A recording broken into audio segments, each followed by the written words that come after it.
قال رسول الله صلى الله عليه وسلم إن لكل شيء سقالا وإن سقالة القلوب ذكر الله রাসূলুল্লাহ সাল্লাল্লাহু আলাইহি ওয়াসাল্লাম বলেন, সব জিনিসের জং দূর করার জন্য একটা রেত থাকে, সকল জিনিসের মরিচা দূর করার জন্য একটা রেত থাকে।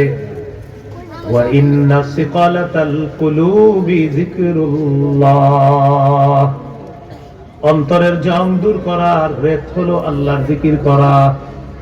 কলবের ময়লা দূর করার উপায় আল্লাহর জিকির করা। জিকিরের মধ্যে শ্রেষ্ঠ জিকির লা ইলাহা ইল্লাল্লাহ।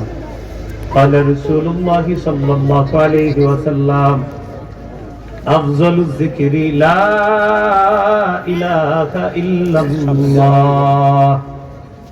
রাসূলুল্লাহ সাল্লাল্লাহু আলাইহি সাল্লাম বলেন, সবচেয়ে শ্রেষ্ঠ জিকির হলো লা ইলাহা ইল্লাল্লাহ।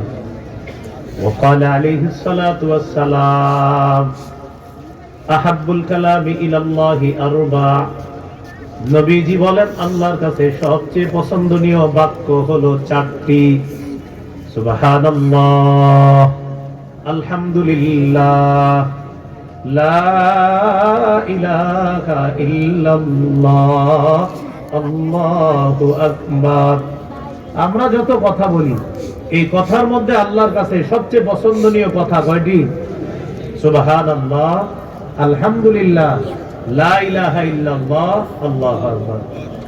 তাহলে আবার শুরুতে চলে যাই আমি। যারা ঈমান আনে, যাদের জিকিরের মাধ্যমে অন্তরটা প্রশান্তি লাভ করে, আর শোনো, জিকিরের মাধ্যমে অন্তর প্রশান্ত হয়। বলেন, অন্তর প্রশান্ত হয় কিসের মাধ্যমে? জিকিরের মাধ্যমে। এখন কথা হলো, তাহলে অন্তর প্রশান্ত হয় না, খারাপ হয় কেমনে?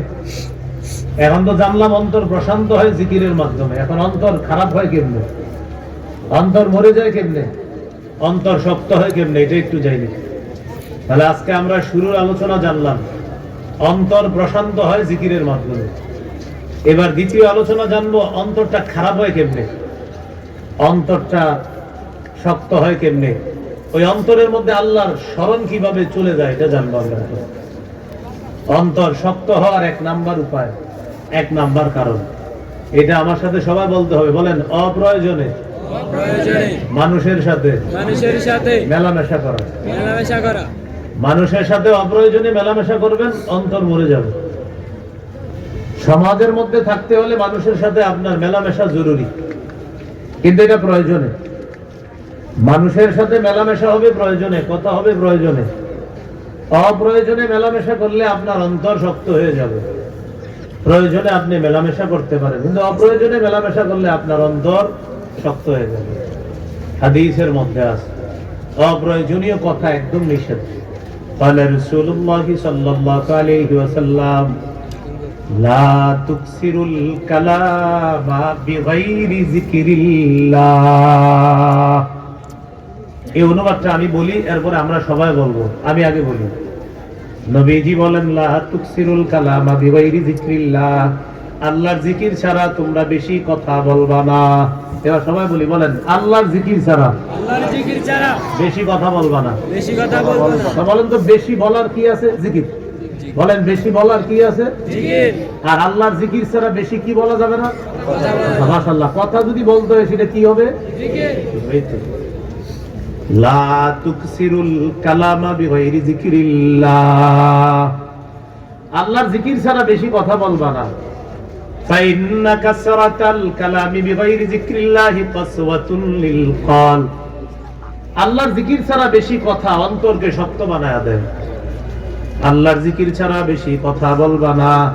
2 নাম্বার, আল্লাহর জিকির ছাড়া বেশি কথা অন্তরকে শক্ত বানায় দেয়। 3 নম্বরে হাদিসে কি বলে দেখেন, নবীজি বলেন, ওয়া ইন্না আবআদান নাসি মিনাল্লাহ আল কলবুল কাসি। নবীজি বলেন, যার অন্তর যত বেশি শক্ত, এই মানুষটা তত বেশি আল্লাহর থেকে দূরে সরে যায়। জিকির ছাড়া বেশি কথা বলবা না। যদি জিকির ছাড়া বেশি কথা বলো, অন্তর শক্ত হবে। যদি অন্তর শক্ত হয়, আল্লাহ থেকে দূরে সরে যাবা। তাহলে হাদিসে 3টা অংশ। শোনো উম্মত, জিকির ছাড়া বেশি কথা বলবা না। 2, জিকির ছাড়া বেশি কথা তোমার অন্তরকে শক্ত করবে। 3, তোমার অন্তর যদি শক্ত হয় তুমি আল্লাহর কাছ থেকে সবচেয়ে দূরে সরে যাবা। এই নিমসার, কাবিলা, কুমিল্লা, যেই মানুষটা যত বেশি অপ্রয়োজনীয় কথা বলবে তার অন্তর তত বেশি শক্ত হবে। অন্তর যত বেশি শক্ত হবে, নবী বলেন এই মানুষটা আল্লাহ থেকে তত দূরে সরে যাবে। তাহলে বলেন, বলতে হলে কি বলবো? জিকির। এই জন্য 1 নাম্বার, মানুষের সাথে আজাইরা মেলামেশা করবেন, কথা বেশি হবে। আমাদের বাংলাদেশের সামনে একটা সময় আসতেছে আজাইরা কথা বলার। চা দোকানের সামনে, পুকুরের পাড়ে, মসজিদের সামনে কুদা কথা বলবে। আপনারা এই শুধু শুধু কথায় কান দিয়েন না। এই কিছুদিন পরে শুরু হয়ে গেছে, অলরেডি আরো শুরু হবে।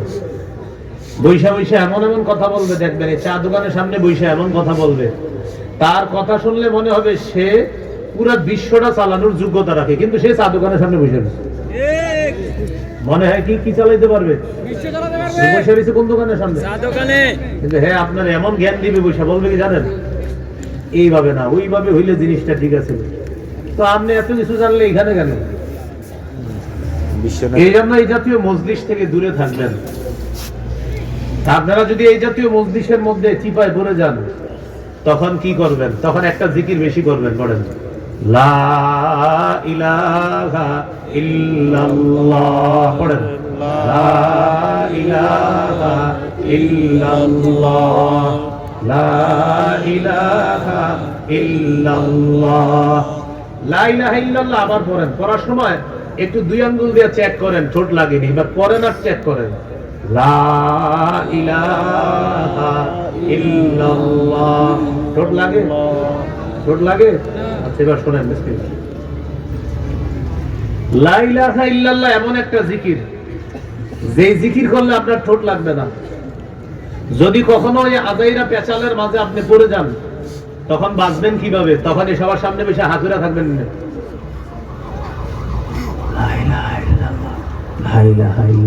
আপনি হা কইরা লা ইলাহা ইল্লাল্লাহ করবেন, হেরা ভাববে কি এগো কথা মন দিয়ে শুনতেছেন, কিন্তু আপনি তো আসলে এগো কথা শুনেন, আপনি তো এমনি রয়েছেন, খালি এমন করবেন।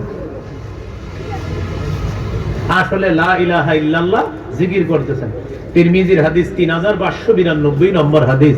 এরা ভাবে এদের কথা শুনেন, নবী বলেন আল্লাহর আসমানের সবগুলা দরজা খুলে যায়, তার লা ইলাহা আরশ পর্যন্ত পৌঁছে যায়।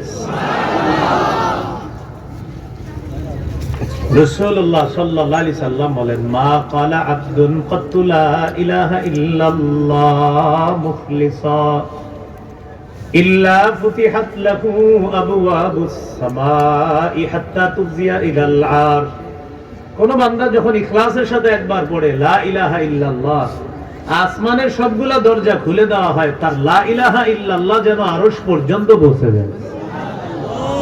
তাহলে যখন অপ্রয়োজনীয় কোন মানুষের সামনে পড়ে যাবেন, আজাইরা পেঁচাল পারে যে মানুষগুলা, তাদের সামনে যখন পড়ে যাবেন, তখন আমরা বুদ্ধি করে কোন জিকিরটা করব? আর লা ইলাহা ইল্লাল্লাহ এমন জিকির যেটা করলে ঠোঁট লাগে না। এরা ভাববে এদের কথা শুনতেছেন, আর আপনি মনে মনে বলবেন, সে তোমরা ভাবলে কি হবে, আমি তো আল্লাহর আসমানের দরজা খুলতেছি আর লা ইলাহা ইল্লাল্লাহ সেকেন্ডে সেকেন্ডে আরশে বাড়াইতেছি। রাসূলুল্লাহ সাল্লাল্লাহু আলাইহি সাল্লাম বলে দিলেন, জিকির ছাড়া বেশি কথা বলবা না। যদি বলো, অন্তর শক্ত হবে, আর শক্ত হৃদয়ের মানুষ আল্লাহ থেকে সবচেয়ে বেশি দূরে চলে যায়। তাহলে অপ্রয়োজনীয় মেলামেশা, এটার কারণে অন্তর শক্ত হয়ে যায়। অপ্রয়োজনীয় মেলামেশায় বেশি কথা বলতে হয়, বেশি অপ্রয়োজনীয় কথায় অন্তর শক্ত হয়ে যায়। আল্লাহ আমাদের সকলকে অপ্রয়োজনীয় মেলামেশা, অপ্রয়োজনীয় কথাবার্তা থেকে হেফাজত করেন। আমিন।